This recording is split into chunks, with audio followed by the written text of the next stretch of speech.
Hello, everybody, and welcome to Pod Stallions. Happy New Year. My name is Brian, and with me all over there in the corner is my pal, Jason.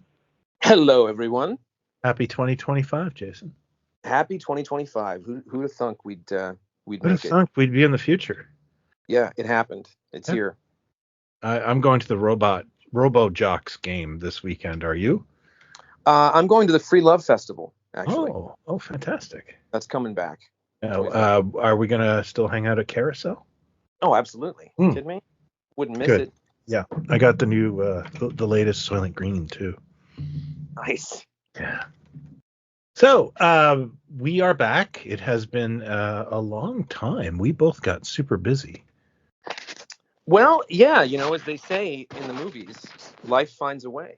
I think that was a dinosaur movie, I believe. It was a dinosaur movie, and I think what I'm trying to say is that life can get in the way or interfere. Life can get in the way. Absolutely. Yes, finds a way to get in the way. And yeah. We've been talking about doing another app for a while, and I just thought, for me, I wanted to acknowledge someone we just lost, the universe just lost, or is going back out to the universe, which is David Lynch, and someone that meant a lot to me, still means a lot to me. We've certainly dabbled in that world a few times throughout the 700 episodes we've done. Mm-hmm. Certainly with Dune, and I think a little bit of Twin Peaks, and just some quirkiness, or talking about television. Well, it's definitely in our toolbox. Yeah. I mean, I should confess that I am not a giant fan of the man, of his oeuvre. I don't hate it, but I'm certainly aware of him, and I've checked out a lot of his films, and I can definitely converse on the subject. Yeah, it's I figured it was enough that you would be familiar enough with him. Well, and I got to tell you, and it's a buddy of mine who's actually in the Pod Stallions group, my friend Brian, who was a big influence, us sharing movies, but he's a huge Lynch fan. And while I never shared his appreciation, I completely understood what he got out of it. Well, it's interesting because in the last week, weekend, whatever it's been since he passed, and I knew, it was coming, and he was 79, just turned. Was he not a heavy smoker? Heavy smoker. I mean, when I got to meet him at Amoeba, he was firing up heaters left and right. I mean, he was smoking in the record store. He was a Rod Serling.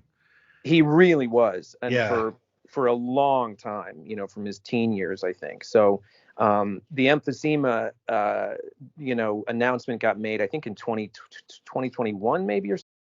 See, my thinking was too that being that of that ilk that we were growing up, and exploring, and the video store, and reading about things, like, you couldn't not have known who David Lynch was. Like, even if it wasn't your thing, or you didn't see him or whatever, you couldn't not know the impact that he was having and what he was doing. And for me, because Eraserhead was always in the newspaper when I was a kid. It was like a midnight thing. Yeah. On the U of M campus.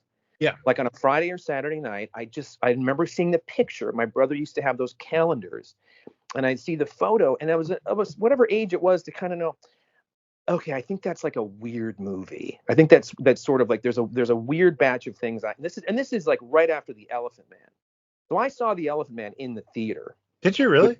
With my mother. Okay. And I can't remember if she wanted to see it and we went, or if I asked to see it. I don't remember, but it's strange that I would have seen that film in the theater, not really knowing what it was about. Well, also, I wanted to talk about that, but we're not going to go linear. But the marketing for that film was almost as if it was a horror movie shown at midnight. It was that black and white photo, and I've often thought that was a wonderful discordance, but also a callback to what the film was about. Whereas like it's this sideshow freak, but then what the film is really about is he's a human being. Well, it's And also, but how well it reflects the universal monsters, oh the yeah, the look of it, but also the the they're all pathos. the pathos, and they're misunderstood. They're not Yeah. monsters. They're just, this is their thing, man, or whatever. Yeah, no, but I You mean, know, I always thought the marketing was like brilliant in that regard because you went to yeah. see like a scary movie I and you think were I going to might have. see one that would actually move you to tears. I think I might have thought it was something weird or scary or something. I don't Yeah, remember, I but assumed he looked like an elephant the because, poster, as we know, wasn't well, smart. literal, yeah. The poster, it wasn't. I remember it being not just a black and white photo, but kind of Gritty. like a weathered black and white Yeah, image. there's like It's sort. there's cross hatching in there. Yes, there's cross hatching in it. And so it's very minimalist, and you've got that logo, Mhm. with it almost looks like bones, kind of. Um, but I'm a kid in the theater with this, and just, I don't know what I'm watching. I mean, I know what the beats are. I know why I'm feeling the things I'm feeling, but as it starts, I really don't know what I'm in for here. Yeah, but And just to that was sort of our childhood. There was no guardrails. well, that's the other thing. It's not Yeah. like, I was talking to my buddy the other night, and he said, we were talking about, babysitters or nights we had hot babysitters or whatever. We're thinking Mm. being kids. And he remembered one time when his parents went into the city. They went into Boston for date night, on a Saturday night, and they went to see The Deer Hunter in 1978. And I nearly dropped the phone. I was like, "What? Are you? Did they have any idea what that movie was or Yeah. what it was about?" And the thing is, they might have said, "Well, I've heard good things. It's Oh got yeah. some good. I think it's up for some awards or something or whatever.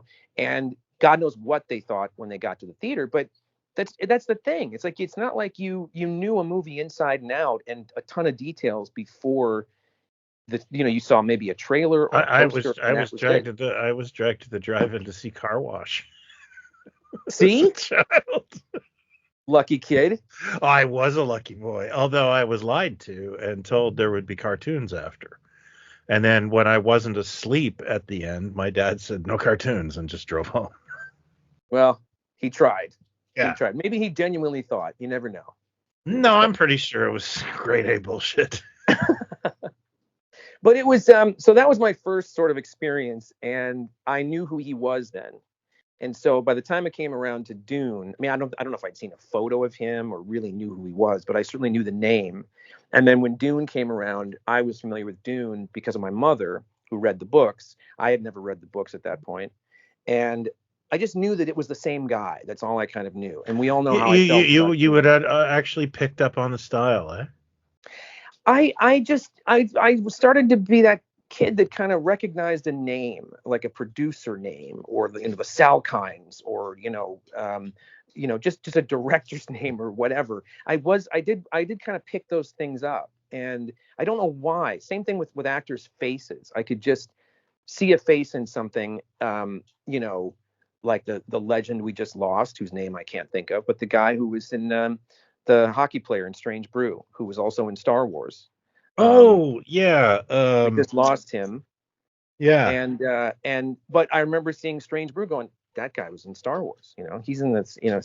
So just stuff like that started to happen at a certain age, and I would get familiar with things. But Dune was definitely more for Dune, because I thought, this is just a legendary thing I've heard so much about, and it's going to be the greatest thing ever, and it's going to be huge, and all the things we've discussed. And the thing about Lynch, and I want to get back to something you were saying earlier about, I've been revisiting a lot of his stuff, and I realize, and I think I've said this before probably, I can go on about the brilliance and the genius on display and the artistry, but it's not like I put on Blue Velvet once a year on a Saturday night, or Lost Yeah. Highway, or Mulholland Drive. These are Yeah. heavy movies, man, with They make you really feel. heavy. Yeah. Yeah. And so my go-to for him has always been Dune and Twin Peaks. Those are I I love it think they're all. his most commercially approachable and Yes. repeatable films. You're right. Because even The Elephant Man and Eraserhead is almost designed to make you uncomfortable. Well, now when did you remember seeing that for the first time? I When did you was see much that? older. I think actually the first David Lynch thing I ever saw was Dune in the theater. Oh, I keep forgetting that you saw that in the theater.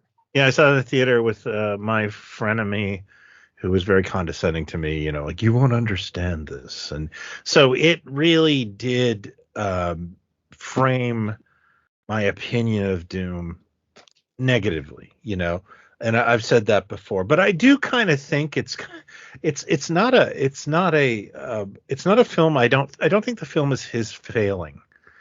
I think he, you know, somebody optioned a book series and hoped they could make Star Wars out of it, and it's not Star Wars. No. And I think Lynch understood what it was, which was this ugly future of oligarchies, and you know, it's houses warring against each other. It's unpleasant. It's dreary. And Yeah, I'm with and you. I mean, I think it's backlit by the bizarre angle that, like, they were selling merchandise, you know, like action figures, and you've got movies like Krull that, you know, are just designed for action figures getting nothing, but there literally is a figure in that line that has a cat, and that's the cat that another character has to drink the milk Yeah, of, and it's like, this is insane. it's Like, one of the most outrageous yeah, accessories in the history of action figures. It's funny. I was over at Matt Weinholt's about a week ago, and he loves Dune. I don't think I knew that he dug it as much as he does, but he had all the big sand crawler thing and all the figures loose. The cardboard part of the box for the sand crawler thing, or sand, whatever it's called, the big did deluxe. he have the large genitalia? No, here's the thing. He wants my sandworm. I've got. Hey, this, you I've know got what? one, We got to friend. have indoor thoughts here, sir. I've got one, friend, and he wants my sandworm, and he's trying to build a little treasure package, a little pile of Godzilla things and different odds and ends that he's going to make into a big, like a grade school trade. Like, okay, I'll give you all this for the sandworm kind of thing. But we were talking about. Don't you give that up.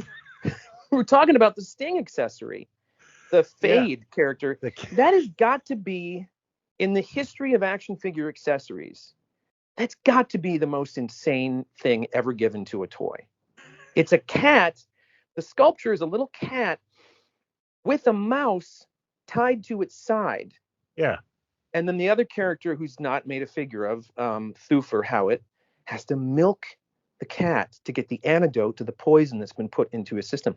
The thing you were saying about the movie itself and his work, and like how he, you know, nobody can say he didn't give it his all. I mean, that they were down there. I honestly think he got.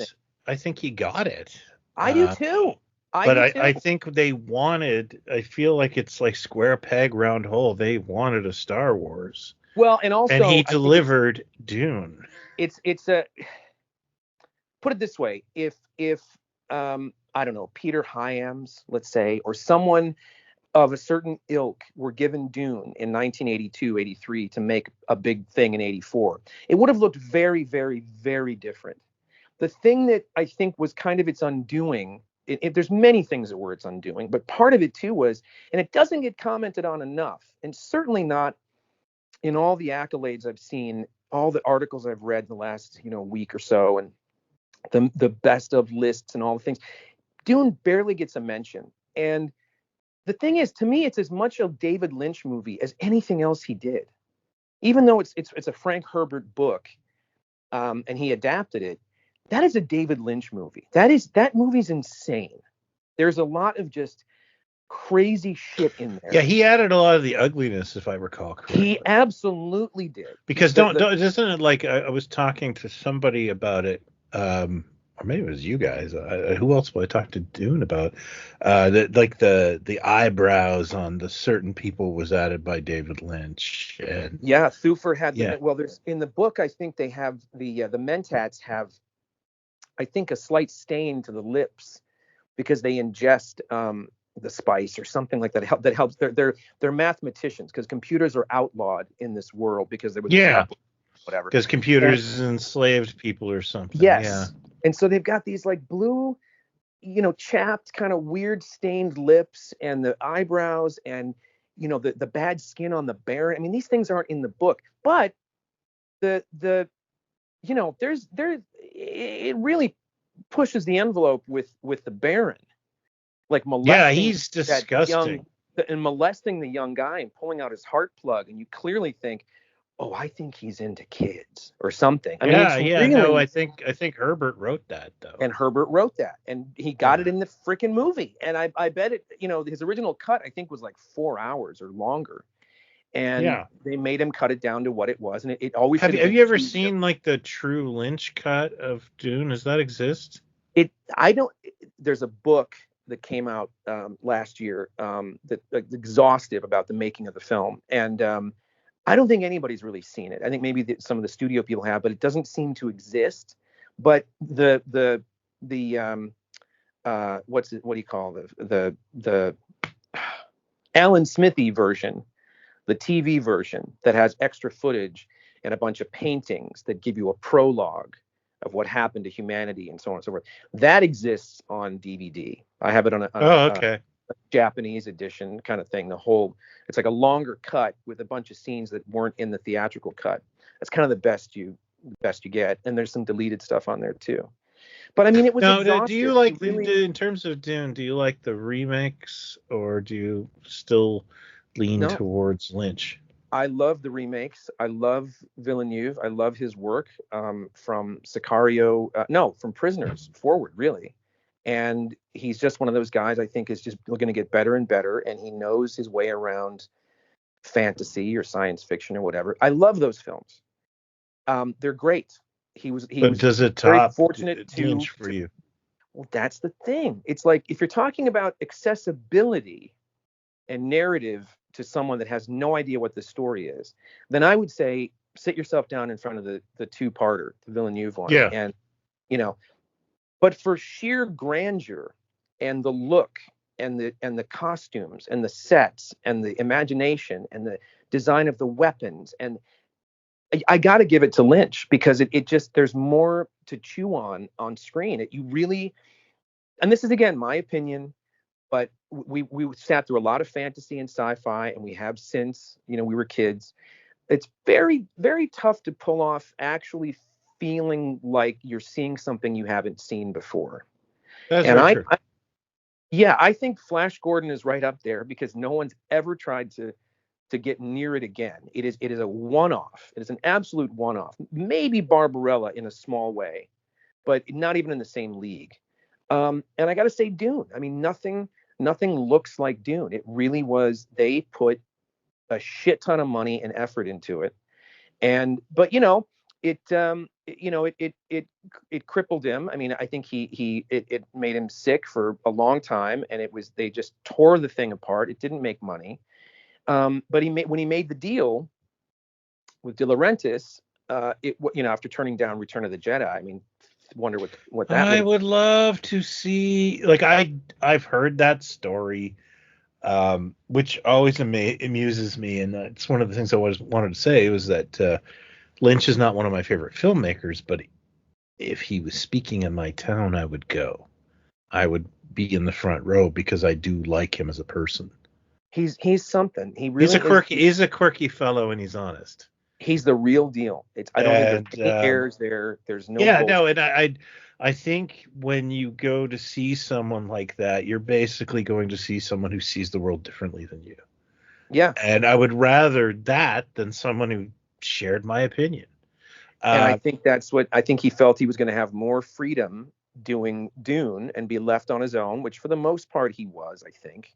Yeah, and that's why I don't fault him for that. I don't think De Laurentiis understood what he had. No. And Yeah, they gave what I would consider an auteur free Yes, reign to take absolutely. someone else's material, and I think he did it justice from what I've read of Dune, But for the most part. But yeah, but it is crazy to think if you're a studio executive at that time, or De Laurentiis or whoever, all you really have to go on are those two films. You mm, want to make this commercial sci-fi blockbuster that's going to lead to 5 more movies and, gum cards and cereals and everything. Is that the guy? That the guy you're going to yeah, go for? Like, like I understood why Mel Brooks wanted him for The Elephant Man, yes, because he had yes. seen Basket Case, and Basket Case is unpleasant. You mean Um, Eraserhead? oh, sorry. Yes, I'm Yeah, yeah, sorry. yeah. I always It get is. those two because they're both midnight movies. It's very Eraserhead's very unpleasant. It's Yeah, yeah. very But hard I to watch. always get those two movies mixed up Yeah. because of that.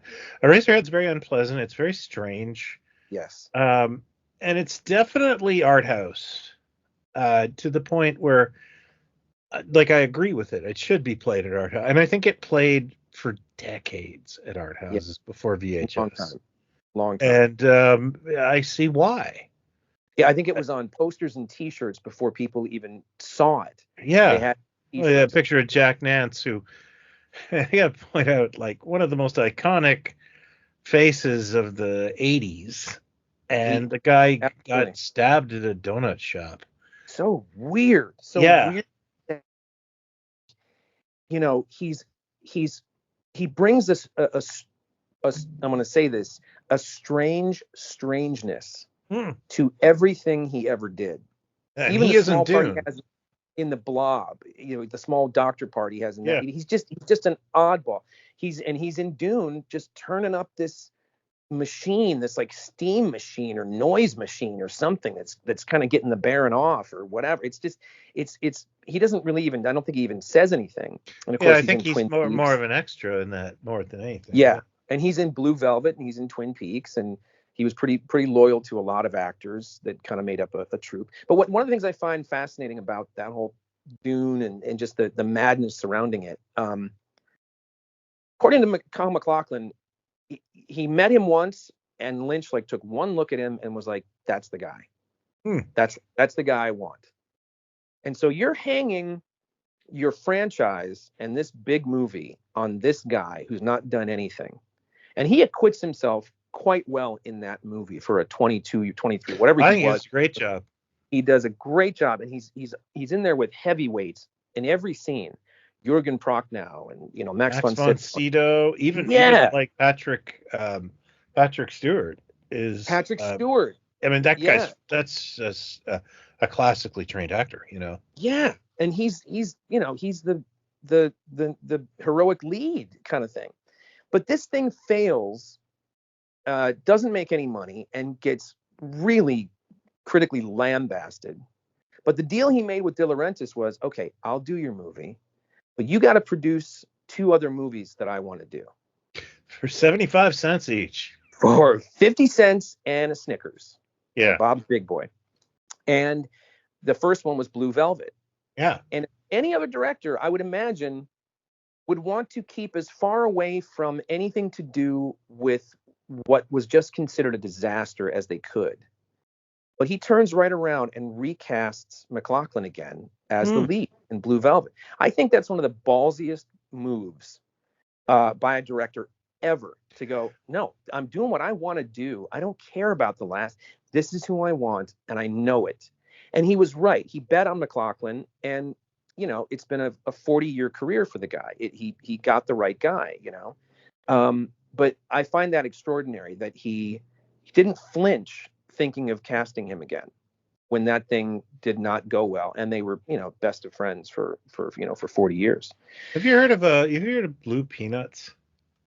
Blue Peanuts? Yeah, there was when I used to go down to the annex. There was Suspect Video, and one of the clerks there was a guy by the name of Todd, and he had actually done festivals with short films he made, cinching the dialogue from cartoons Okay. to Oh, famous movies. And he had done Apocalypse Poo, and Blue Peanuts was his other thing, where it was just basically the yes. dialogue of Blue Velvet overlaid on the Over Peanuts. yes, this is ringing a And I bell. think Dennis Hopper's character Frank Morgan there was Snoopy.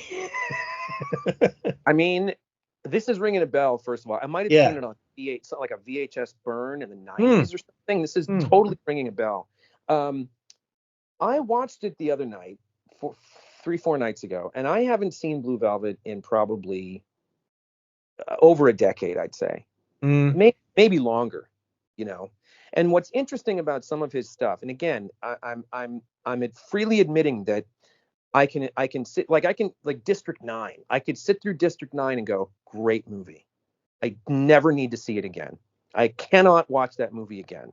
Well done, smart. Yeah, it's like you've It's too seen much. it. Yeah, it's heartbreaking, and It's too much. And I found it's a myself shame that like Neil Blomkamp never made another film like that.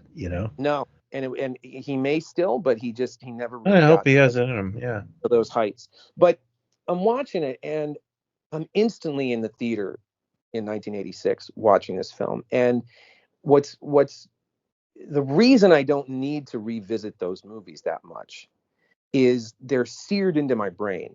Yeah, they And left a scar. they left a freaking scar. And Yeah. there are things in Blue Velvet.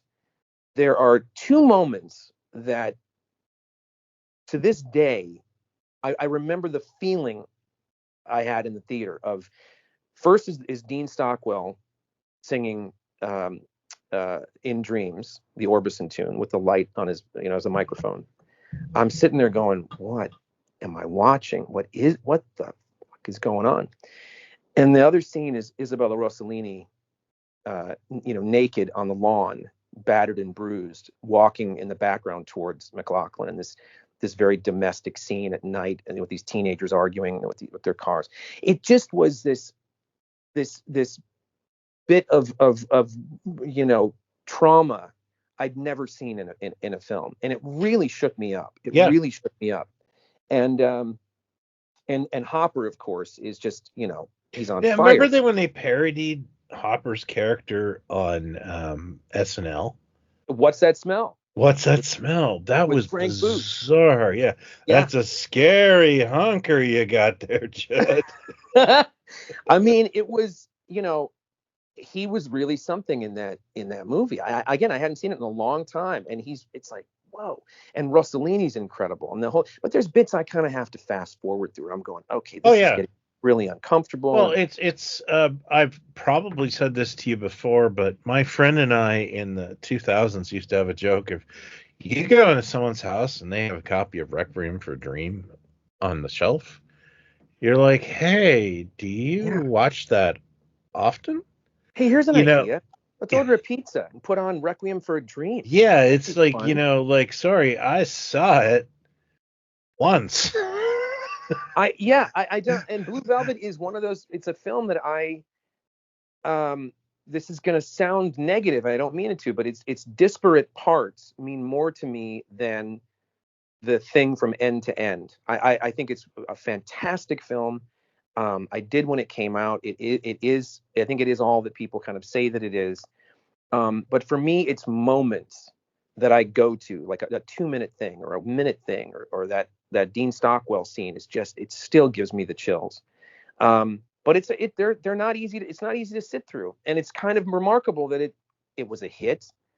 It was a low budget film, but it made a good chunk of money, and he was up for Best Director at the Academy Awards. He was up for Best Director, and he was up for Best Director for Elephant Man too, which is incredible.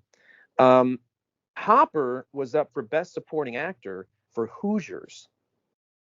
And I remember like Entertainment Tonight or somebody had a camera on him live when they were making the announcement or something. And they said, Dennis Hopper for Hoosiers. And he kind of went, Hoosiers? Yeah. Like, what? I was in Hoosiers? Yeah, I don't remember.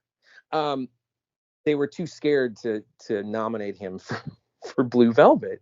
because he's so terrifying in that movie. And it's, the other thing that he, I think he occasionally would get criticized for, and I think it's misguided, is the violence and the treatment of women in a lot of his stuff.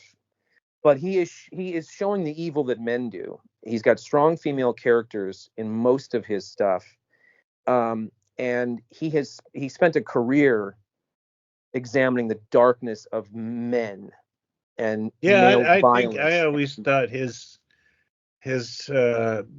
he was like putting a mirror up to society in a lot of ways. Absolutely. Yeah. 100%. Absolutely. And it's uncomfortable, and it's certainly, I'm rewatching Twin Peaks The Return, 18 hours, but I don't care. And I'm rewatching it again, and it's just loaded with stuff and a darkness to it. But so, I saw it once. I saw Blue Velvet once in the theater. I'm sure I'm guessing you saw it on VHS at some point when it came out. Yeah, I have seen it. It really, because of the subject matter, is not a favorite of mine. Right. Yeah. I'd be worried if it was, frankly. Yeah, no, I know that, but a little bit of my history, and that there's certain subjects that I just don't enjoy being seen on screen. But it is, I respect it. I like I said, I respect a lot of his work. Some of it's not for me. I will say this, and this might be the part. I have very good friends, and I've explained this to you before. Like, I get why they like Lynch, but I have been in the room with the guy who uses it like a weapon. Well, yeah, and I just want to bring this up because it was one of those things that made me not even want to watch Lynch for a long time or even talk about it. Was I think it was a party I went to, and pretty sure I walked in with this guy's ex-girlfriend, so that immediately made a target of me. But we're talking about film, and I said I don't really like Lynch, and he kind of did this whole like, well, that's because you don't get it. And I was like, oh, dude, like, it's just the weirdest hill or weirdest thing to try to use. I know what you mean. I've been very lucky, I think. You've had a lot of experiences like this with these kinds of guys that seem to want to lord a thing or pee in the snow. But this was just basically like, I wasn't like, that's crap. I was like, yeah. Because like I said to you, I have good friends who like love David Lynch, and I get why. Like, it's not that I'm like, but things cannot be for me. You don't have to explain to anybody. But what I'm trying to say is that this guy was trying to basically use it as like, oh, you're too stupid to see his brilliance. It could have been Kubrick. It could have been anything, whatever you might have said that wasn't in his wheelhouse. You would have gotten that, the response. And that's just, we know who that individual is. I've been very lucky. I've had thousands of conversations about film and music and all kinds of things. I rarely run into those know-it-all kind of, weaponized people. Have you ever seen David Lynch's? What's that? Well, I was saying, and what you do when a particular subject comes up, unless someone's being gross or something. But if someone says, I gotta tell you, I didn't really like the thing. The next logical thing is to either go, oh, okay, that's cool. Yeah. What did you like that you saw last year or whatever? Or to go, really, you didn't? Okay. Is it, was there something specific about it? Was what? And have a conversation. And I'm not going to try to change your mind, but it at least sparks a curiosity in me to go, oh yeah, I get why you wouldn't. David Lynch is the kind of thing like Withnail and I, the movie Withnail and I. I've recommended it to loads of people. It's one of my favorite movies of all time. And I've had as many that have come back loving it as have come back and said, I don't get it. I could barely get through it, kind of thing. And you don't go, really? You couldn't get, well, what's wrong with you? You go, yeah, I get it. I get, that makes sense. I thought you might, but if you don't, totally makes sense. I want to tell you, because you brought up Withnail and I have to talk about my experience seeing it. One of my roommates was a film student, and he would when we went to rent movies, we'd rent the dumb stuff, and then he'd always pick one, and it was always the one I remember. And we watched with Withnail and I, 8 guys hungover, smoking cigarettes, watching this movie, and I remember loving it. But the thing that made me laugh is I think the beginning of it, they're just showing a big greasy, like grill at the start, aren't they? Yep. He's at the grill and trying to get coffee. Yeah, having breakfast. Yeah, and they put 2 eggs on it, and it floats in the grease. And I had a English roommate who just went,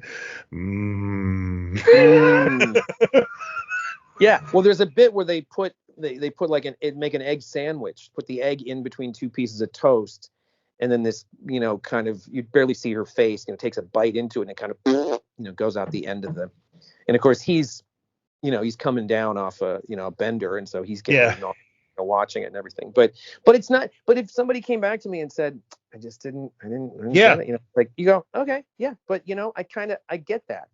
Now, there's some things you can come back and go, hated it, where I do go, really? I've never heard a strong version. I've never heard somebody say hate. That's hate is a really weird one. For the Muppet movie. Really? Like, it wasn't believable. Yeah, that's when I'll lock horns and go, what the fuck? Come on. Sorry. What? Because that's just like you're being a contrarian or whatever. I don't know. But Lynch, I think it was a mini Tarantino. Tarantino comes along and you get a lot of imitators. He opens a door with what he's doing, the very specificity of what he's doing that only he can really do by this point. And he's on a roll, with Except I would say Tarantino was more commercially successful than. No, he was. But what I'm saying is an impact is made, and you start to get imitators. Yeah. You get people trying to be Lynchian or Tarantino-esque or whatever. And so it doesn't create the movement that Tarantino did in the early 90s, where you get a lot of wannabes and, things to do in Denver when you're dead is a classic. 8 heads in a duffel bag or whatever. These things that they're quirky title. It's gonna wonder what that, Killing Zoe, which what's his name did. Roger Avery. Yeah. Roger Avery. It's fucking horrible. You don't. How did that guy co-write Pulp Fiction? He co-wrote a story, I think, in there. I think he got that, but he got the Oscar. But Lynch is a I think you have to appreciate the strangeness of it working the way that it did. The Elephant Man was an Oscar-nominated film. I mean, that is a heavy subject. That is a strange film to make, and it's a heavy subject. Blue Velvet, the next one's a disaster. Blue Velvet is a tough view for most people, but it's critically lauded. I think it might have won the Palme d'Or at Cannes. I forget. It was definitely something that put him on the map. Like, put him again, on the map. Yeah. And then the next thing he does is a pilot for ABC, CBS, for a network television pilot co-written by David Lynch. It was just unthinkable that could happen. I don't think anybody knew what to expect, but again, I recognize the name. I know who this guy is. I see the commercials. I'm there for the pilot, and it, blows my mind. I mean, to this day, you can go back and watch that, even the first few episodes, and go, there's never been anything on network television like it. To this day, they're spawned a lot of imitators. But again, it's something that for a million reasons shouldn't have found an audience. It shouldn't have worked, but it did, and it became a mini phenomenon for a short time. We're talking about Twin Peaks. Twin Peaks was that summer was the summer of Twin Peaks. Who Killed Laura Palmer T-shirts and the books that came. I didn't have cable that summer, so I had no idea. You had no TV? Um, It was a net, so that you didn't have the network, like it wasn't on it. Where did it air there? Did it air there well, at the I same think it time? aired on like ABC, and I remember it in college because somebody came up to my dorm room and said, "You guys watching Twin Peaks?" And we were watching The Simpsons. Okay, And so you but but I so it never, I never, but I think like after that, like I don't know when the show premiered or ended, but it was 19 it premiered in 1990. I want to say in like April or something. it might have been. Yeah, Yeah, it might have and been. I don't remember, but I was out of the dorm room by the time it finished. Okay. Because Yeah. it certainly it hit around the world. It hit big in Japan, in the UK, but in America certainly it became what, I don't know if it coined. I don't want to pretend like I wasn't aware of it. You No, no, know, it no. But I was think, but everywhere. as the phenomenon went, if you were in the thick of it, like I was, and week to week, it might have even, I could be wrong about this, but the term, you know, water cooler conversation, or water Hmm. cooler people at work going, hey, did you see the thing? I don't know if it started with Twin Peaks, if that term kind of started, but it became this thing that people were talking about, and people found each other, and then they'd have viewing parties and things like that, and started fan clubs and so on. And then the network orders more episodes for the fall, but they start pushing to solve the mystery, to solve the murder. I mean, Frost and Lynch knew where they were going, but Lynch kept saying, why? Just you got the golden goose here, laying golden egg. Just let it go on for a while. We don't have to rush to get to this thing. Let's let it breathe. But Yeah, they and that's pushed and funny. pushed. That's the opposite of Lost. Yep, yep, yep. They knew exactly where they were going, but they wanted to milk it and bring more characters in and more mystery, and answer questions, but keep some mysteries going. And also with his stuff, and it's I should say this across all of his stuff, you don't get all the answers, and he won't answer. If Well, there's that that's moment at he's the a end of, provocative filmmaker. yeah, he's just kind of going, well, what do you think it means? Yeah. I have a feeling, and he's coming at it from his viewpoint, his influence of waking dreams, and donut holes, and the Tibetan Woody Book of the Woodpecker Dead, and dolls. yeah, he finds it. He finds the muse and the inspiration where it is. And so sometimes he doesn't even know the answer, but that's not the point. The journey is part of the point. You get a Mhm. lot of answers, but you don't get all of them. And I remember, you remember that Jonathan Ross, um, oh, what was it called? The incredibly Incredibly strange strange film show. film Yes. show. And he's got a Lynch episode, and it's not Yep. long after Blue Velvet comes out. And he corners him at the end about that freaking bird on the windowsill at the end of Blue Velvet that is clearly animatronic. It's like a robin, and it's got like a cockroach in its mouth. And McLaughlin and Laura Dern and the mom and the grandma, they're all in the kitchen, and the aunt, and they're all going, oh, look, it's a robin. The robins. I mean, it's totally leave it to Beaver moment. Like they're totally being in a 50s sitcom kind of thing or show. Yeah. But he when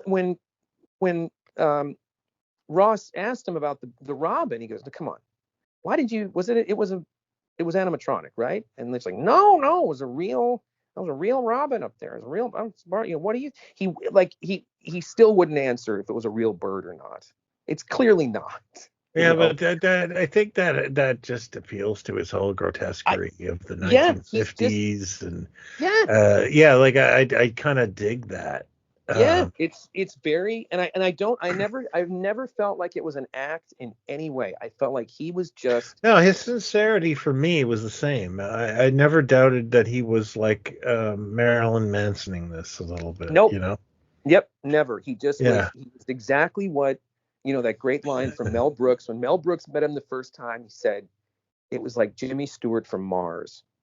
Yeah. And that's the perfect description. I mean, and I think and so he can show you the Blue Velvet song playing with a fire truck going by and a fireman waving and the flowers and the robins singing and so on, and then the grotesque stuff under the surface.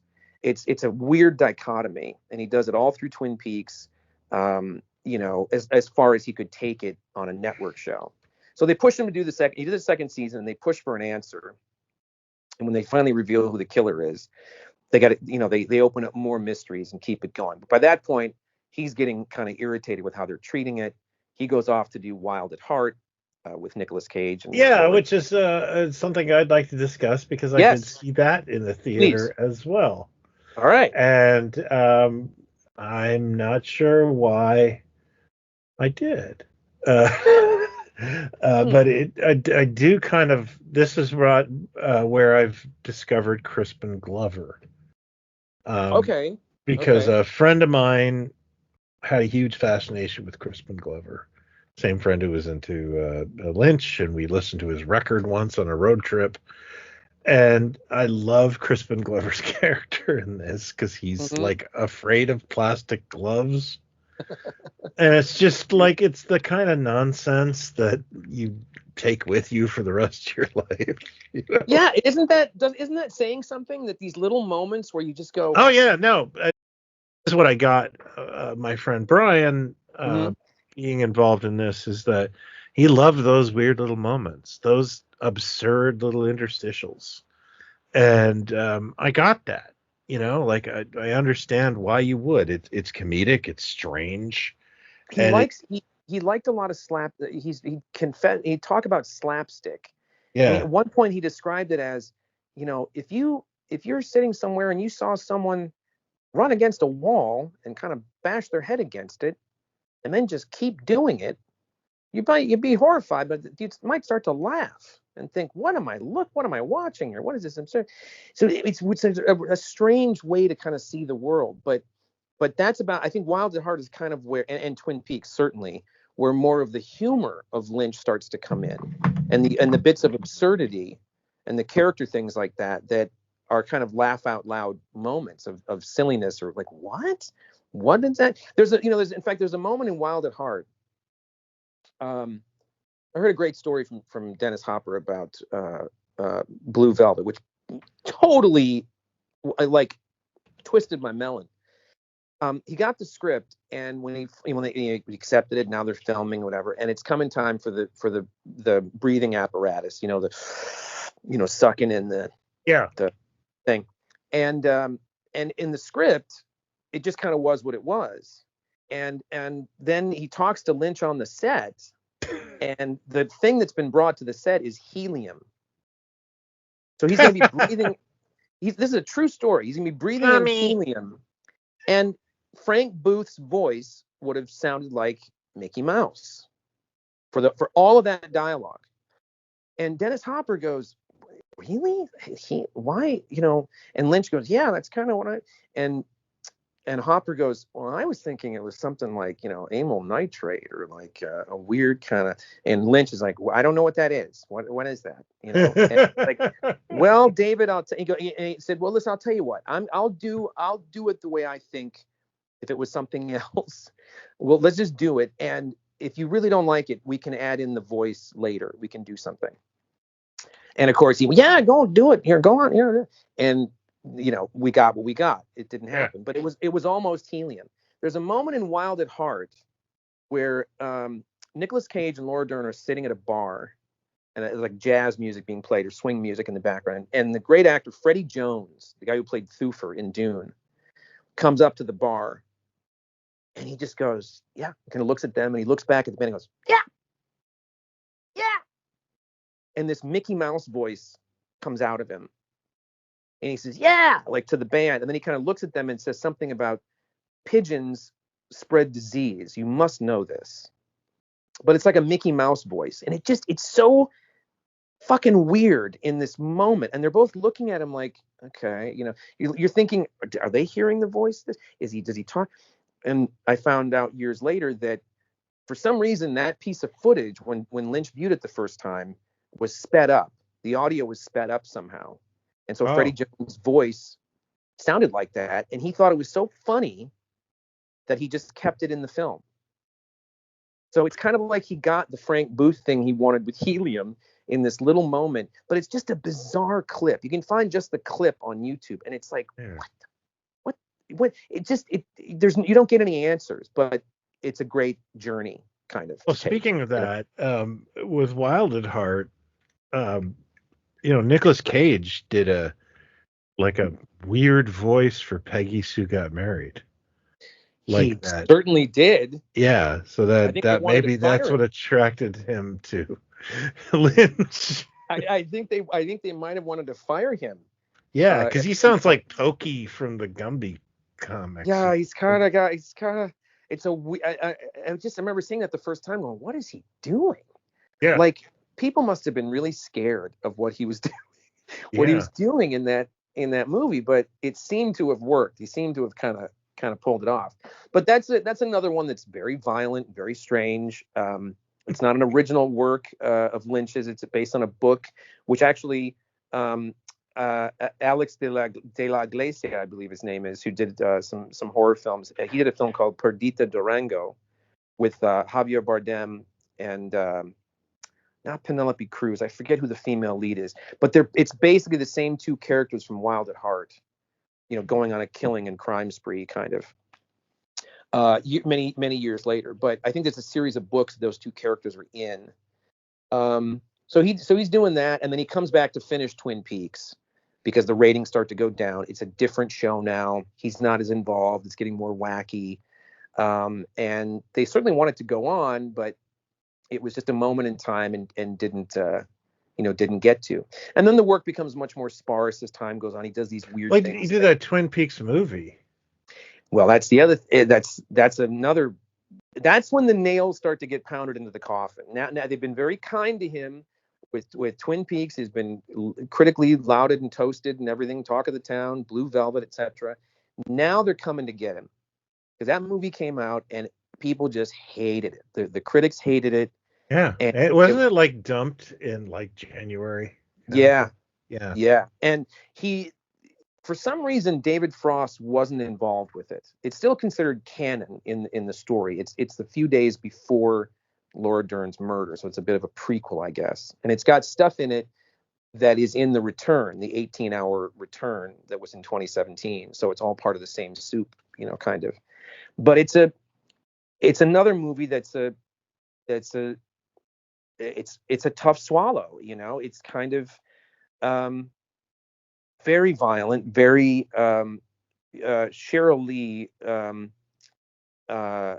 who played Laura Dern, just incredible in it. What the things that she has to go through, but it's not something you want to spin on a Friday night. You don't. It's really, and so that was like, okay, this is the end of Twin Peaks. Basically, he wanted to do this, and that's it, and it's done. McLaughlin's barely in it. David Bowie is in it as a character called Philip Jeffries, which comes into play in the return. But it doesn't really do anything, and it kind of says, okay, it's over, kind of. And then we get Lost Highway. I think he does a show.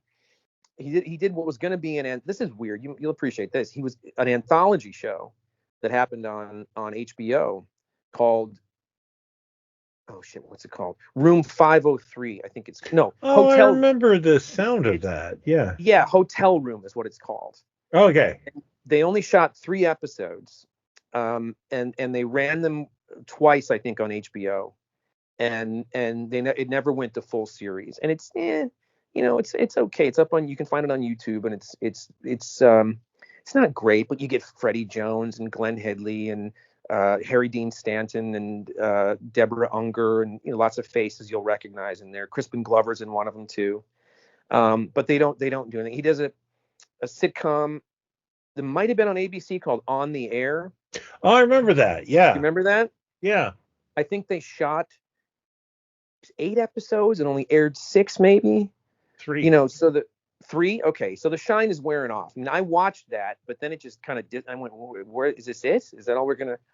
And then he does Lost Highway, which I forget who the guy, where the book, who the guy's author, the name of the book was, but and that's a head. I bought that soundtrack. That's a great soundtrack. Yeah. That's a great soundtrack. Yeah, I guess we should mention that too. His love of music, his love of sound design and music, and he rarely sat still. He was always working on, whether it was physical art, painting, or music or whatever, but he really had an ear, to work with Bowie and uh, uh, Trent Reznor and I can't think of her name now. The Julie Cruz, who had some stuff in Twin Peaks. I mean, he really was a bit of a renaissance man with that stuff. But did you see that in the theater, or did you see that on VHS? No, I've actually never seen that because friends of mine who were Lynch fans did not like it. I see. And I was like, well, then I'm staying far, or should I like it? I rewatched it in the last week and a half or so. Haven't seen it in a long, long time. Bill Pullman, Patricia Arquette, Robert Lynch, Beretta. Don't in do kabuki makeup. Can't do the time. I mean, that scene. If you've never seen that scene at the party, where he says, I told you I'd be here," or whatever, and he phones his own thing. Call me.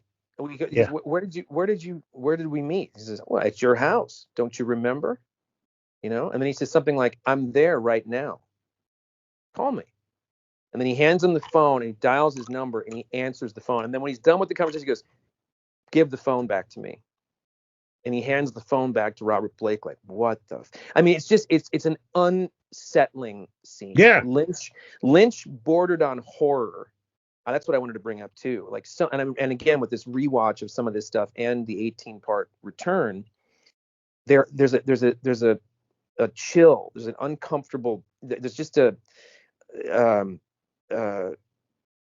there's just a chill down the spine in a lot of stuff that he did, in a lot of moments and scenes that are just, I guess you just say are Lynchian, or just no one else would do that, or could do it quite that way. It's not Carpenter, it's not Hitchcock, he's doing something else, but it's the same kind of effect. He's making you, he's giving you something in the pit of your stomach, kind of.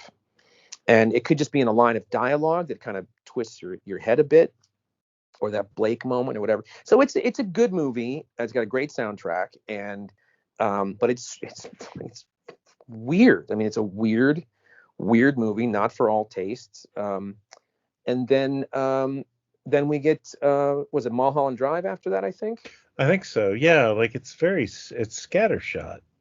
Yeah, that was going to be a pilot. That was going to be a TV series, I believe, for ABC. So when you see that movie, you realize that the first half is the pilot, and then he kind of wrapped it up with the remainder, and they made it something different, something else. They made it into just a standalone movie. But I think it was meant to be a TV series. And Robert Forster was in it. And oddly enough, he was originally cast as the sheriff in Twin Peaks in 1990, but had some other prior commitment and couldn't do it. So when the return came back in 2017, and he got everybody back for this thing, whether it's one scene or a significant character in the thing, he got everyone who was alive came back for the return. Michael Ontkeen, who played Harry Truman, the sheriff in the original series, had retired, didn't want to act anymore, didn't want to do it. So he called up Robert Forster and got him to be Harry's brother. Oh, that's cool. Playing the sheriff. So he finally got to be the sheriff. But I like stories where Robert Forster gets work. Imagine if he had gotten Twin Peaks in 1990 and had been on a network show for a couple of years. I still think he'd been broke. He's just one of those things where... Yeah, he might, maybe. But I think that he might have been in a better place, right before Jackie Brown than he was. I really love Jackie Brown, and I feel like I think he always would have taken Jackie Brown. But maybe he. But I mean, he didn't. I don't think he had an agent. I don't think he had. Well, he did. I think what happened was, if I'm not mistaken, he was borrowing money from his agent at a Waffle House somewhere, and Tarantino was in there. Yeah. Well, he would see him. Yeah, he would see him at a certain Waffle House or sandwich place or something. Yeah. And he was gonna maybe use him for something in Pulp Fiction, I think. Yeah. or maybe Reservoir Dogs. He was probably going to be the wolf in Pulp Fiction. Okay, so that was it. He was going to be the wolf, and it didn't work out. And he said, "Don't worry, don't worry. We're going to do something." So when he hands him the Jackie Brown script, and was it 96 or something, I think? Yeah.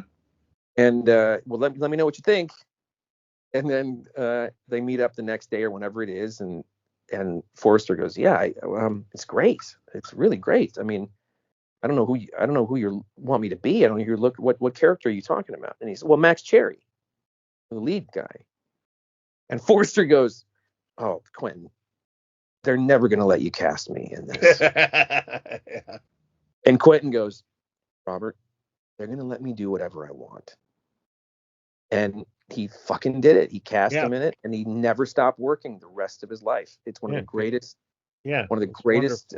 comeback stories ever. And he was a beautiful guy.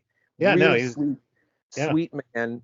I would see him occasionally, and he was just inquisitive and enthusiastic, and just great. So when Twin Peaks came back, which I'm guessing you didn't see, because there's a lot of Twin Peaks. I didn't follow the show beginning, so it was. Yeah. I also didn't watch the Frasier reboot. Because they're exactly the same. They're exactly the same. It's 25 years later, and the finale, and spoilers ahead if you don't know this, turn the show off. The original series of That's recommended for everyone. The original series of Twin Peaks ends. There's a lot of mythology in it, and the White Lodge and the Black Lodge, and Bob is evil and he's in the Black Lodge, and they come into this world and so on and so forth. Takes over a body, kind of. At the end of the series, and they didn't know for sure if it was going to come back or not, but pretty sure it wasn't. Cooper, the hero, comes out of the Black Lodge. He's wounded. They take him back to the hotel, and he gets up from the hotel bed, and they say, "Well, listen, why don't we'll check you out. We can go up to the doctors if you want and check you out at the hospital." Or... And he goes into the bathroom. This is network television. And he smashes his forehead into the mirror. And when he does it, in the mirror is a reflection of this entity called Bob, this scary looking dude called Bob. And you realize Bob made it out of the Black Lodge, and Cooper is stuck in this ethereal place now. And blood's coming down his forehead, and he just starts saying, "How's Annie? How's Annie?" Because he was worried about this other character in the show, and he was making fun of Cooper even asking about it. And that's how the show ends. That's it. So when the new show comes back, for 25 years, this evil entity, going by Mr. C or Cooper, Kyle McLaughlin, has been cutting a path of destruction and evil, through the country, drugs and so forth. I mean, just pure evil, this thing. Cooper is stuck in the lodge, Kyle McLaughlin. He gets out of the lodge. It's a long story. But there's a tulpa that's been made in the early 90s that looks like Cooper, that has to come into the world to kind of replace him. And it's a guy called Dougie Jones. Like, there's no record of him prior. So McLaughlin's playing 3 characters in this thing. And so when he comes out of the lodge, he's Cooper, but he's not fully Cooper. So he's kind of, it's almost like Peter Sellers in Being There. People will talk to him and say, "Dougie, did you, he's going to point to himself and say, "Dougie Jones," like just like a child almost. So it's bizarre. It's completely bonkers. But at the same time, the FBI case, the Laura Palmer murder, all these things are starting to converge from 25 years prior. And at the end of the original series, when Cooper's in the lodge before the very, very end, he sees Laura Palmer again, and she says, "I'll see you again in 25 years. And they did it. They actually did it in this show. It's complicated. It's to explain how it all kind of lays out by the end, but it's 25 years later. And you must remember the dwarf, the little guy called Michael J. Anderson. He was called The Man from Another Place. I remember the log lady and the log lady. I mean, that stuff just, you couldn't avoid those kind of references. Yeah. And so in the original show, in that same scene, he says to Cooper, they're talking backwards. They recorded the dialogue backwards and then ran it forward. So it's completely bizarre. And he says, the next time you see me, I won't look like this. And sure enough, in the new show, there's this entity called I am the evolution of the arm. It's like a little tree with a brain on the top. We made a little push puppet of it, Biff Bang Pow. Yes. So these little things that they couldn't have ever thought they were going to get back to, this miraculous thing that happened, and it's like an 18-hour movie.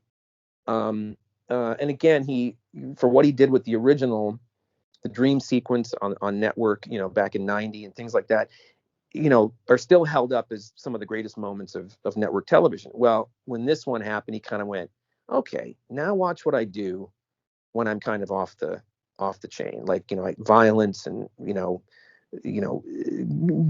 pushing it further. And there's a couple of many moments, but the one episode in particular that is just Eraserhead-ish insanity, that it's extraordinary. I mean, if anybody knows what I'm talking about, you know what I'm talking about. And it's brilliant, and it's been a treat to watch it again and still find little moments of, and there's a lot of horror, a lot of darkness in it, that for 25 years this town has been getting darker and darker and more infected with drugs and violence and murder, and you can feel it in every corner. And some of the characters have moved on and they've turned out okay. The Audrey character, which was a big character in the original show, as really important character, absolute tragedy what this character goes through in the new series. So it's kind of all over the map, but it's incredibly bold. I'd say filmmaking, because that's what it feels like. But also, there's one other film he did before that, because I was really ended up being a couple of acting things, and that was kind of it. And the Beatles '64 documentary he's in. But he made another film with Laura Dern called Inland Empire. Yeah, I just found that out. Yeah, that's an interesting. Sometimes the concept at the center of these things is more interesting than the finished, front to back of it, I feel. And some concepts, that he's got are really fascinating. Don't always hook me to the end, but Inland Empire is an interesting thing too. But I just thought we should, take a moment. He's not totally in our wheelhouse in the stuff we talk about, but but this is again on our block. Yeah, I think so. And he, for guys like us that were constantly trying to get turned on by new stuff and more stuff and learn, it's a big name for me. He's a big. I remember when I heard about this, I was like, I'm gonna hear from Jason, because this is personal. And, I didn't begrudge that. I just knew it was coming. The fact that, and this is, it's kind of dumb. I put something on Facebook. It was even dumb to say it, but it's so silly because it's infinitesimal. But the fact that this show came back, this thing that meant so much to me when it was on, it really ticked so many boxes of what I loved already. Strangeness and horror and mystery and beautiful women and strange music and so on. We're talking about Frasier. We're talking about Frasier. Frasier season 3 of the 72 seasons that show has fucking been on. The fact that it came back was bizarre enough that we got 18 hours directed by Lynch.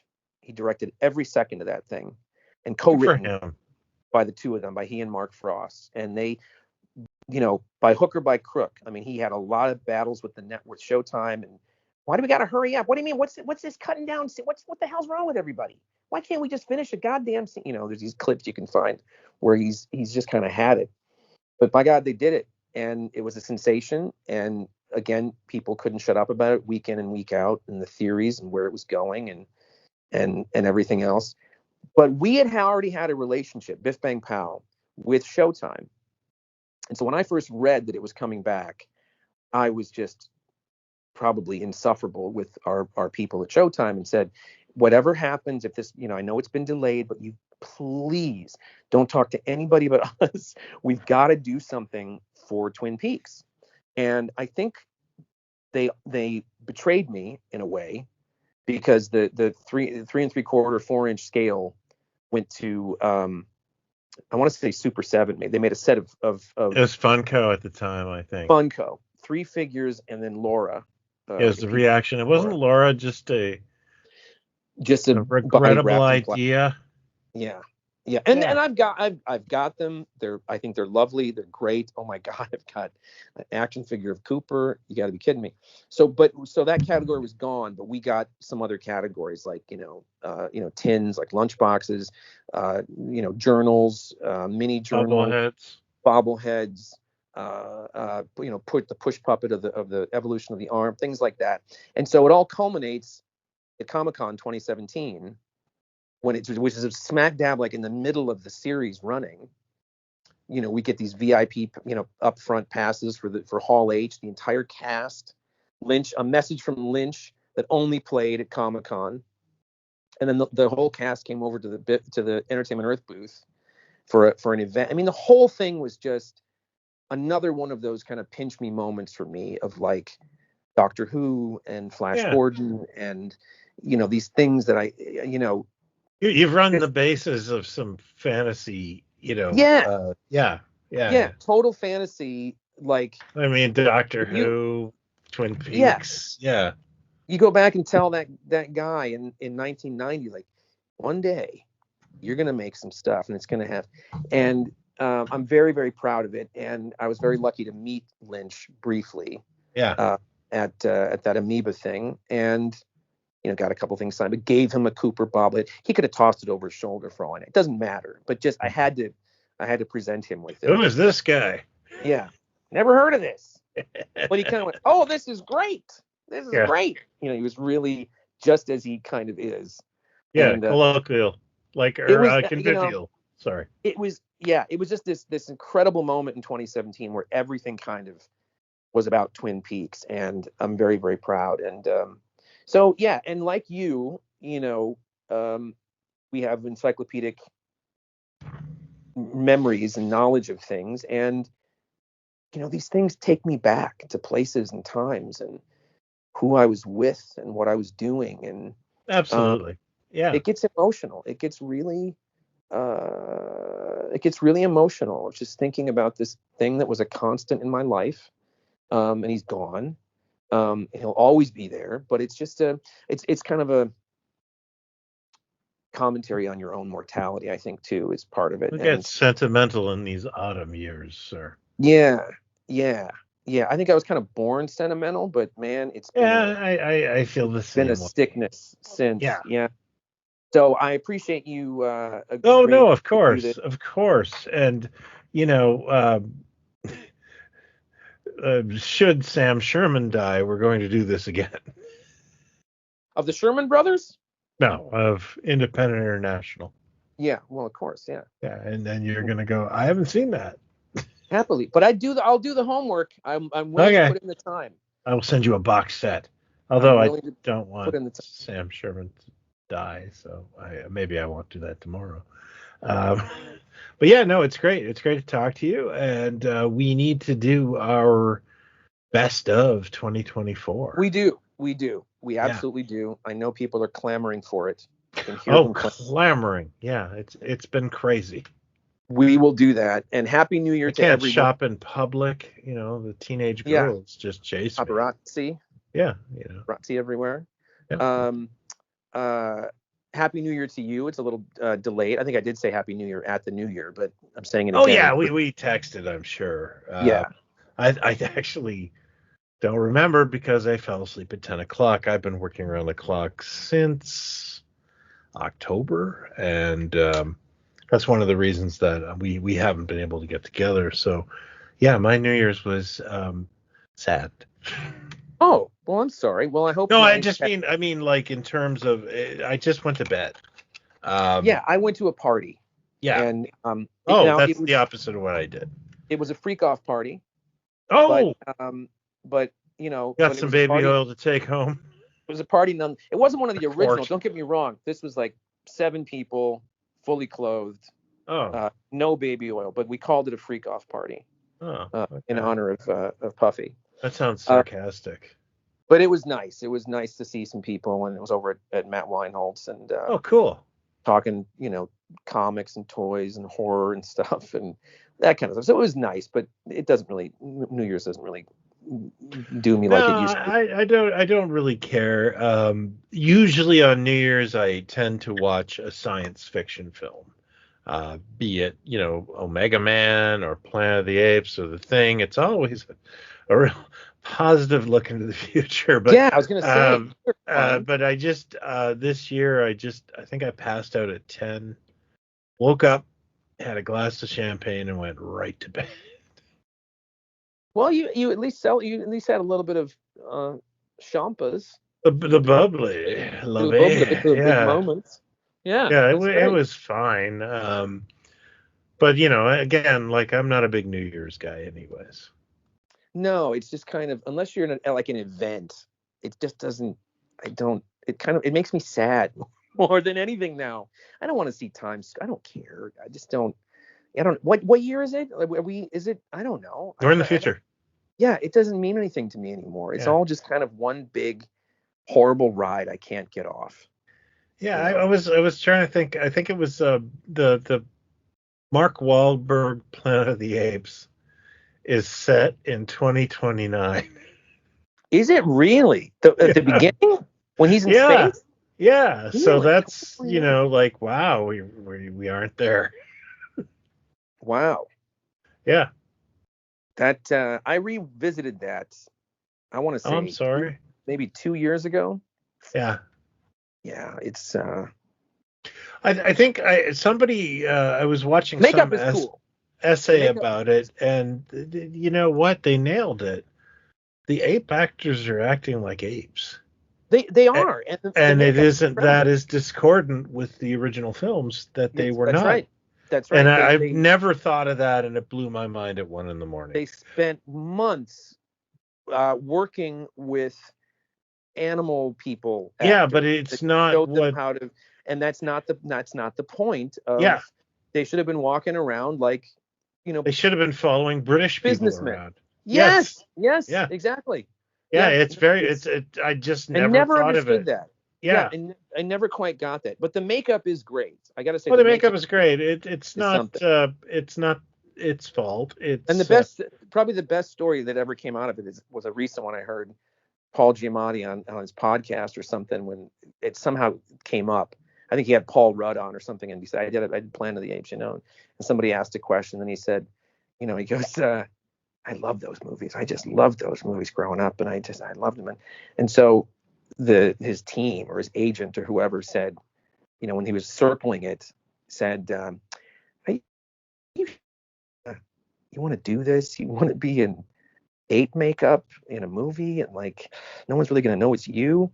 And he goes, if you tell them I don't want to make this movie, I will fire all of you. Fire all of you and get a new team. Like, he's that much of a nerd that he was like, I don't care. Just if you turn this down, I will fire everyone. I want to be an ape. And he loved it. He had a great time. And he, you know, Rick Baker, I think, did the makeup, and you know, but yeah, it's a misfortune. I wanted to talk about a particular Twin Peaks actor that I saw in a terrible movie recently, and I've met this man, Ray Wise, who plays, I think, Laura Palmer's father. Ray Wise, he was in RoboCop. And he was also Swamp Thing. He was the original Swamp Thing. And he's gotten around. I think he's in RoboCop. RoboCop, yeah, for sure. I met him through happenstance. I was actually getting John Saxon's autograph at a convention, and he was next to him, and I couldn't believe there was no line for John Saxon, and I also couldn't believe there was no line for Ray Wise, because like, he's such a, and I realized, like, hey, I'm in the character actor aisle, you know. And I was watching a film with Ray Wise recently, I think it was one of those. Remember, like in the late '80s, for like a year, we got nothing but Alien ripoffs underwater. So you got like Yeah, like Deep Star Deep Star Six, Six and Leviathan. Leviathan, and Yeah. then like more Gods of Atlantis or something, Gods of the Deep, and Uh, then there was one I'd never heard of called The Rift, which is another. It's like Leviathan 2, if you know. okay. But Ray Wise is in it with like I think Jack Scalia and Arlie Ooh. Ermy. And through the entire film, Ray Wise is like phoning in his performance. Oh, is he? And I'm like, oh, this is really disappointing because that guy is usually the most interesting guy on the screen. It could And be. Maybe he was going. I'm in the ripoff of the ripoff of well, the here's the ripoff. thing. Midway through the film, and I hope I'm not spoiling the rift for anyone, Uh oh. he's the heel. And he does and he turns into Ray Wise, who is very good at like not camping it up, Listen, but camping it up. he's got moments in the original Twin Peaks, the original series, and he's briefly in the Return, where he is. I mean, he may not be your cup of tea, but when you see him in that show start to go nuts, and he does get nuts in the show because he lost his daughter. He was Laura's father. Yeah. And we start to, we find more things out, and we find the ultimate thing out. We start to get, hints and so on. He really has to go bonkers, and certainly in his final episode too. And it's I hate to use the term, but if you want to say tour de force, it's like he will always be identified with that character, the rest of his life. I think he's consistently worked, but he was incredible, going to weird, incredible places in that show, and kind of fearless. He did it. I saw a thing with him a couple years ago, a horror film. I want to say it's called U-Turn. There's a couple of films called U-Turn, or Yeah. maybe not U. I mean, but it's him, the wife, and the two kids in a car trying to get somewhere, and they kind of take a wrong turn, or they almost hit a woman, or see an accident or something, and it becomes almost like an episode of Twilight Zone, like a 90-minute, like, where are they? What are they doing? Where are they going? It was kind of a little gem, a little kind of hidden gem, and it was nice to see him in something. I think it's maybe 10 years old or so. But yeah, I met him once briefly at one of those shows. Yeah. He just seemed like a real, down to earth guy. Yeah. And it was just strange to see him in this film being so low key. And then I found out, okay, he was, playing a different character. Nice. But he's a convincing baddie, that's for sure. He is, and he's a handsome fella, but he's got that sinister kind of look to him too. He's got those eyes, almost like Richard Lynch's better looking younger brother.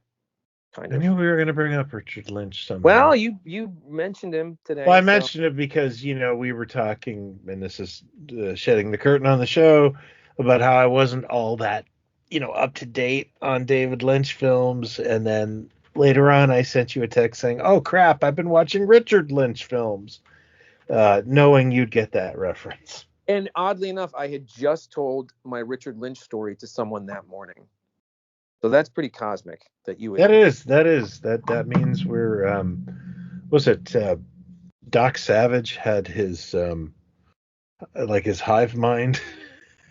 Oh yeah, yeah, it's a hive mind. Yeah. Well, I was going to say, he gets brought up almost as much as Marjo and what's his name? Oh, come on. Oh, he's in Clint Howard. No. Vincent D'Onofrio. No. Vincent Carcati. No. The guy, Victor Buono. Victor Buono. Oh, Victor Buono. Yeah. Yeah. Who was 23 when he died. Yeah, I actually I see Victor Buono every day because when we moved our offices, which is what has been embroiling my life in the last few months, I found a poster for the Matt Helm movie, The Silencers, Oh, okay. and it's pretty phallic. Like it is Dean Martin riding a giant gun with girls lifting it up, and I then have seen that poster. I have seen yeah, and that. you've got a friend of mine gave it to me. It was long since passed, and I realized it's kind of a cool ass poster that like my wife doesn't love, but I named my son Dean after Dean Martin, and so I put it on the wall in my new office, and I get to see Victor Victor Hey, there's Bono in yellow face there's worse on thing my wall every day. than Victor Buono in yellowface. Oh, he is the most unconvincing Asian ever. Yeah, he Um, was. God, it's funny you mentioned Matt Helm. I was watching Zulu the other night. Michael Caine, 1963, a yeah. British war picture. And one of the guys, now I can't think of his name, but he's a British actor. He kind of started in comedy on stage a little bit, made his way into movie, like TV, like he'd show up in the Avengers and shows like that in the 60s, and then made his way into film. Um, and as I'm looking it up and I'm looking up his name, like, oh yeah, I know him from some. And he showed up. He eventually moved to Hollywood in the 80s and was steady on shows like Heart to Heart and things like that. Hmm. And lo and behold, he was a character on Twin Peaks in season 2. But Huh. he was also in, um, oh for fuck, what's the Mad Helm with Sharon Tate? Oh, that's the last one. I always get the names mixed up. It's Uh, not Murderers Row. Not What's the Murderers Row, or there's the Silencers, the Ambushers, Murderers Row, and and uh, that one. that one. Yeah, Yeah. that one. He's in that movie. He's in that Mad Helm movie. Oh, okay. So Is that's that weird that you Stanley just mentioned. Baker? No, Stanley Baker is the lead in Zulu, and he co-wrote the screenplay. I think it's the guy who is kind of a shit, and he won't fight initially. Is complaining about his shoulder, but then eventually kind of comes around and kind of saves the day. Kind of one of the heroes, but I cannot think of his name. But Oh, it's weird that you mentioned Matt Helm, and he's in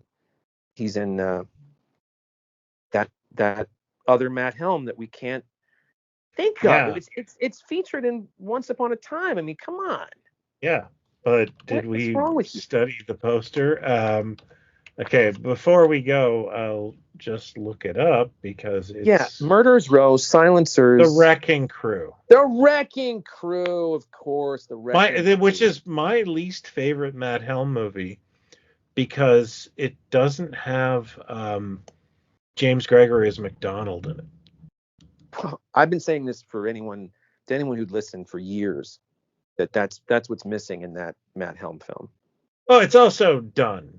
Um, like I remember my mom saying, "Oh yeah, I remember we went out to see the Wrecking Crew, and at one point Matt Helm jumps into a like you can see the trampoline." Yeah. And it's like, oh yeah, Talk about I love Dean Martin, don't get me wrong, but talk about phoning it in. I yeah. mean, those are one take wonders. Every scene in those movies is like, do we have to do another one? I don't think, Also, like I just want to point out its glaring proximity to 9 months before I was born is upsetting me. The Wrecking Crew. Yeah. Yeah, well, It came out like in, I we don't think, need to like, talk about that. yeah. I don't want to know the We math don't on need to. that one. We don't Because need to I just look up remember the. my parents talking about it was a date night. And Yeah, we don't need to look up the Playboy Playmate of the month you were born. We don't really yeah, need to do that right yeah, now. I don't yeah, think. yeah. Well, the month I was born, I mean, Probably for the I didn't best. know her. Yeah. Yeah, but thank you again. I'm glad we got to talk about this, and Oh, yeah. next one we'll do our top of the year, toppermost of the poppermost of 24, and sooner than later. Absolutely. I'll call you tomorrow. Okay, now All right. thank you, Thank and you. my best to the family for the new year and everything, and we'll talk very soon. Thanks everyone for Absolutely. listening. Thanks, everyone, for Enjoyed it. listening. And drop us topic suggestions at our Facebook group. Please do. All right. Cheers, man.